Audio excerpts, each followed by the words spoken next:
বাবারা জান্নাতে যদি যেতে চান এই রাস্তা ধরুন, এই রাস্তা ব্যতীত জান্নাতে যাওয়া সম্ভব নয়। সেই আল্লাহ আমাদের কোরআনের মাধ্যমে বুঝাইতে চাই এই নবীর শানুমান কত, নবীর দাম কত, নবীর ইজ্জত কত। আল্লাহ দেয় নবীর পরিচয় আর আমার নবী দেয় আল্লাহর পরিচয়। একবার বলুন আলহামদুলিল্লাহ।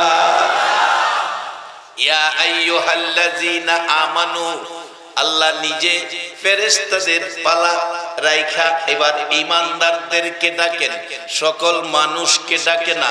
ইয়া আইয়ুহাল্লাযীনা আমানু, ইয়া আইয়ুহাল্লাযীনা কাফারু কয় না, ইয়া আইয়ুহান নাস কয় না, ইয়া আইয়ুহাল্লাযীনা আমানু। আজকের মাজলিসে যারা গো আমার আল্লাহর ডাকের পছন্দের মেহমান তারা গো। আজকে যারা এই মাহফিলের মেহমান, আপনারা আমার আল্লাহর পছন্দের মেহমান হয়ে গেছেন। এই এলাকায় বহু মানুষ আছে সবাই আসতে পারে না, আল্লাহ ডাকছে ইয়া আইয়ুহাল্লাযীনা আমানু, ও পৃথিবীর ঈমানদারেরা, ও ঈমানওয়ালারা, তোমরা কি করো? আমি আল্লাহ যেই কাজটা করি ফেরেশতারা করে, তোমরাও করো। সেই কাজটা কি? সাল্লু আলাইহি ওয়া সাল্লিমু তাসলিমা। একবার বলুন মারহাবা।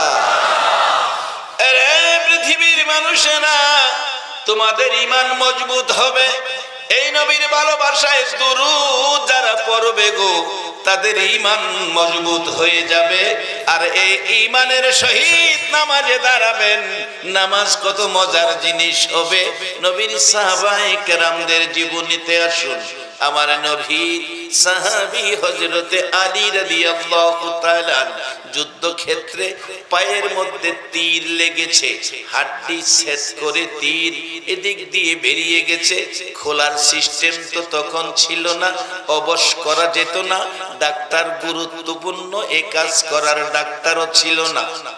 হযরত আলী রাদিয়াল্লাহু তাআলা ব্যথায় অস্থির, তার তীর খোলার জন্য ধরতে দেয় না। নবীজির কাছে খবর গেল, ইয়া রাসূলুল্লাহ আলীর পায়ে তীর খোলা যায় না। রাসূল বললেন আমার আলীকে নামাজে যেতে দাও। নামাজে দাঁড়াইলেন। একজন সাহাবী পায়ের সাথে পাও লাগাইয়া তীরের আগায় কামড় দিয়ে হাড্ডির ভিতর থেকে টাইনা টাইনা তীর বাহির করে ফেলছে।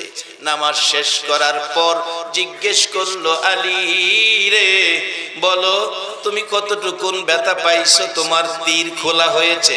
আলী বলেন, আরে নবীর সাহাবীরা, আল্লাহর কসম করে বলি আমি একটা পিঁপড়া কামড়ের ব্যথাও